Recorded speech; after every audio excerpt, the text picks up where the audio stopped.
सबसे पहले देखिए कि मथुरा का विवाद है क्या।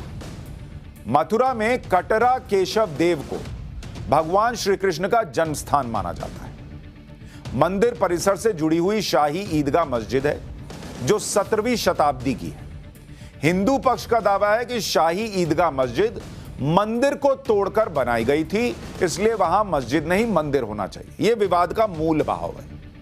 अब मथुरा का इतिहास क्या कहता है वो देखना चाहिए, और मैं आपको बहुत पीछे ले जा रहा हूं, एकदम शुरू से शुरू कर रहा हूं। महमूद गजनवी मुस्लिम आक्रांता था। उसने साल 1017 में मथुरा पर हमला किया था, और एक दिन नहीं, 2 दिन नहीं, 21 दिन तक मथुरा को लूटता रहा था। 21 डेज ऐसा लुटेरा गजनवी 21 दिन मथुरा को लूटा।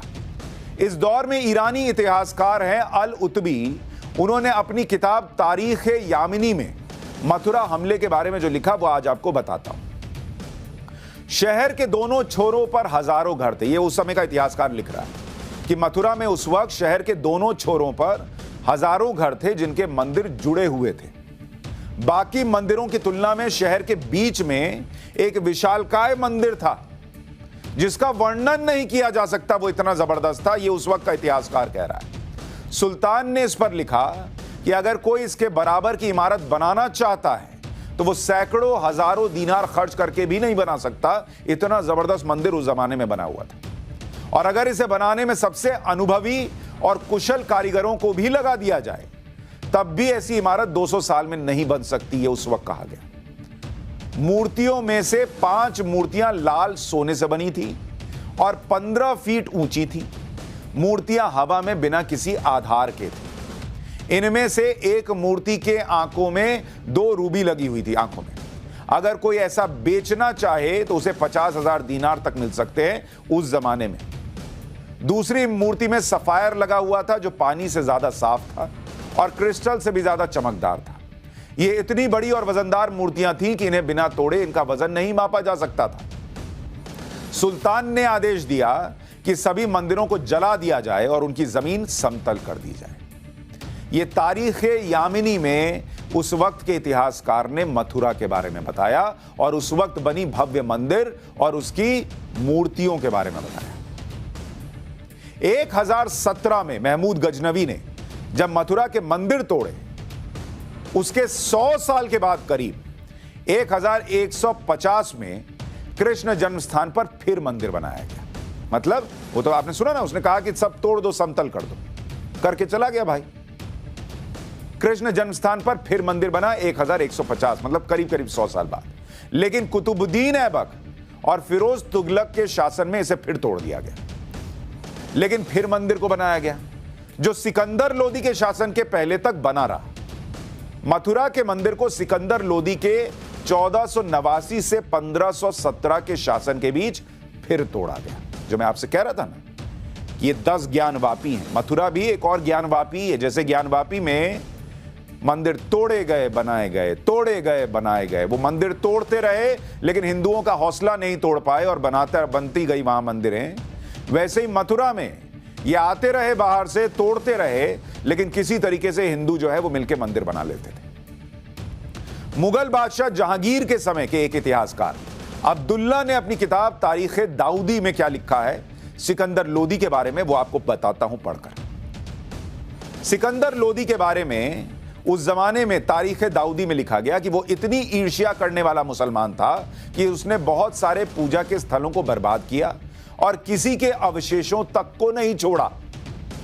उसने मथुरा के मंदिरों को पूरी तरह से नष्ट कर दिया। उसने मुख्य मंदिरों को सराय में बदल दिया। मूर्तियों को कसाईयों को दे दिया कि लो तुम मांस बेचते हो ना, तो ये मूर्ति जो है वो वजन मापने के लिए मूर्ति का इस्तेमाल करना। इतनी उसको नफरत थी हिंदू धर्म और हिंदू धर्म की परंपरा से। मथुरा के सभी हिंदुओं पर प्रतिबंध लगा दिया गया उस जमाने में कि वो सिर और दाढ़ी नहीं मुड़वा सकते। लेकिन इस भयानक दौर के बावजूद मथुरा में भक्तों का आना जाना नहीं रुका। भक्तों के सहयोग से मंदिरों को फिर से पूजा पाठ करने के लिए फिर से स्थापित किया गया। मतलब जो काम चलाऊ मंदिर जो होता है वो उस तरीके से बनाया गया। भाई ऐसा शासन है मूर्ति उठा के कह रहा है लोग कसाई को कि तुम इससे जो है मटन बेचोगे तो वजन कर लेना।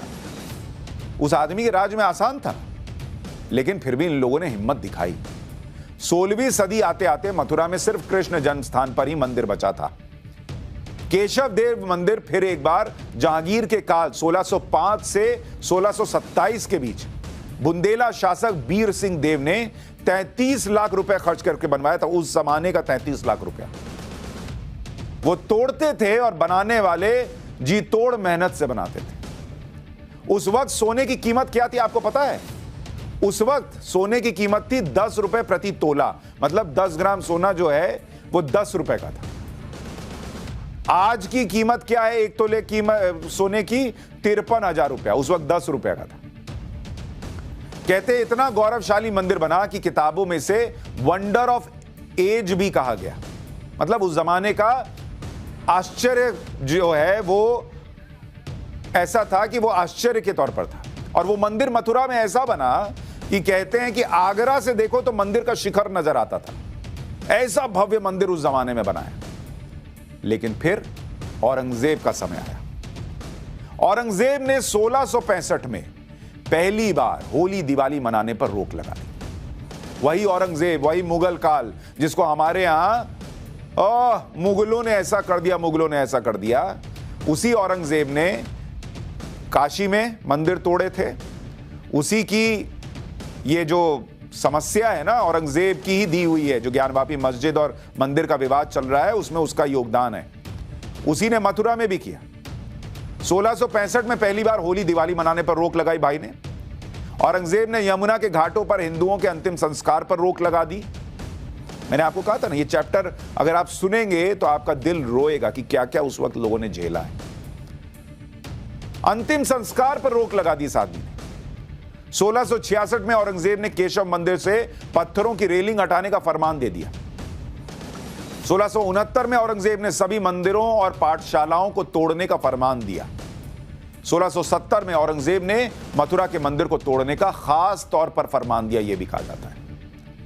औरंगजेब ने मथुरा के मंदिरों की तबाही के बाद क्या किया वो साकी मुस्तैद खान की मासिरे आलमगिरी में लिखा हुआ है। और उस मासिरे आलमगिरी में क्या लिखा है? मथुरा की सभी छोटी बड़ी मूर्तियों जिनमें कीमती हीरे जवाहरात लगे थे उन्हें आगरा भिजवा दिया औरंगजेब ने, और बेगम साहिब की मस्जिद की सीढ़ियों के नीचे दफन करवा दिया। गाड़ दो वहां इन मूर्तियों को। और फिर उसने ऑर्डर दिया कि मथुरा का नाम बदलकर इस्लामाबाद कर दिया जाए। मैं अभी आपको कह रहा था ना कि मथुरा का नाम कभी इस्लामाबाद भी पड़ा हो, आपने सुना नहीं होगा, लेकिन मासिरे आलमगिरी में लिखा है कि औरंगजेब ने कहा कि मथुरा का नाम बदल दो और इसका नाम इस्लामाबाद कर दो। यह हुआ उस दौर में। कृष्ण की मथुरा को इस्लामाबाद बनाया गया। इसके बाद मथुरा में मंदिर की लोकेशन पर ईदगाह बनाई गई, जिसके बारे में मथुरा कई बार आए अलेक्जेंडर कनिंगम नाम के ब्रिटिश आर्मी इंजीनियर ने 1862 के दौरान लिखा। उसने लिखा कि इसमें कोई संदेह नहीं कि इस जगह पर भगवान कृष्ण का विशाल मंदिर था, जो कई बार ध्वस्त किया गया और कई बार बनाया गया। जिन पत्थरों का प्रयोग मस्जिद के किनारों को बनाने के लिए किया गया था उससे पता चलता है कि यहां मंदिर 1663 में खड़ा था। यह वो लिख रहा है अलेक्जेंडर कनिंगम। मस्जिद के अंदर इस्तेमाल किए गए पत्थरों पर हिंदू कलाकृतियां थीं जो कि नागरी लिपि में लिखी गई थी, यह भी वो लिखता है। इसके बाद आया अंग्रेजों का राज। अंग्रेजों के शासन में मथुरा का विवाद एक कानूनी विवाद बन गया। 1815 में ईस्ट इंडिया कंपनी ने कटरा केशव देव की जमीन की बोली लगाई। वही कटरा केशव देव जहां भगवान श्री कृष्ण का जन्म स्थान माना जाता है, उस जमीन की बोली लगाई। भाई अंग्रेज थे, वो तो यहां लूटने आए थे। वो मुस्लिम आक्रांताओं से अलग थोड़े ही थे, उनको भी यहां लूटना ही था। उनको हिंदू से ना मतलब, ना मुसलमान से, ना सिख से, ना ईसाई से। उन्होंने जमीन की बोली लगवाई। इसे बनारस के राजा पटनी मल ने खरीद लिया, लेकिन वो मंदिर का निर्माण नहीं करवा पाए क्योंकि मुसलमानों से कानूनी लड़ाई लड़ते रह गए। फिर आया 1944 का साल। पंडित मदन मोहन मालवीय ने कृष्ण जन्मस्थान की स्थिति पर दुख जताया और इस जमीन के अधिग्रहण के लिए योजना बनाई। इसके बाद जुगल किशोर बिड़ला ने ट्रस्ट बनाया, जिसे जमीन का मालिकाना हक ट्रांसफर किया गया। और उसके बाद 1965 में कृष्ण जन्मस्थान पर मंदिर बनकर तैयार हुआ। मथुरा विवाद का कानूनी पक्ष यह भी है कि यह विवाद 13.37 एकड़ जमीन के मालिकाना हक की लड़ाई है, जिसमें करीब करीब 11 एकड़ या कहिए 10.9 एकड़ जमीन श्री कृष्ण जन्मस्थान के पास है और 2.5 एकड़ जमीन शाही ईदगाह के पास है। अंग्रेजों के शासन में 13.37 एकड़ की जमीन की नीलामी में इसे बनारस के राजा पटनीमल ने खरीद लिया। और जैसा मैंने अभी बताया कि 44 में जुगल किशोर बिड़ला ने पटनीमल के वंशजों से यह जमीन खरीदी। 1951 में श्री कृष्ण जन्मभूमि ट्रस्ट बनाया गया और तय किया गया कि मथुरा में भव्य मंदिर का दोबारा निर्माण किया जाएगा और ट्रस्ट उसका प्रबंधन करेगा। लेकिन इसी बीच 1958 में श्री कृष्ण जन्मस्थान सेवा संघ नाम की संस्था का गठन हुआ, जिसको जमीन का कानूनी अधिकार नहीं था, लेकिन इसने ट्रस्ट के लिए भूमिका निभानी शुरू कर दी। इस संस्था ने 1964 में पूरी जमीन के मालिकाना हक के लिए केस दाखिल कर दिया, लेकिन इसी बीच 1968 में मुस्लिम पक्ष के साथ समझौता भी कर लिया। 1968 के समझौते में मुस्लिम पक्ष ने मंदिर के लिए अपने कब्जे की कुछ जमीन छोड़ी और मुस्लिम पक्ष को बदले में पास की जमीन दी गई। लेकिन 1968 के समझौते पर सवाल खड़े किए जा रहे हैं। इस केस में कहा गया है कि कटरा केशव देव की पूरी संपत्ति ट्रस्ट की है और श्री कृष्ण जन्मस्थान सेवा संस्थान को इसका मालिकाना हक नहीं दिया जा सकता। इसलिए 1968 का समझौता अवैध है कि आप थोड़ी सी जमीन छोड़ दें और कहें कि काम हो गया। हिंदू पक्ष की याचिका में कहा गया कि भगवान कृष्ण का जन्मस्थान कंस का कारागार था और कंस का कारागार ईदगाह के नीचे है।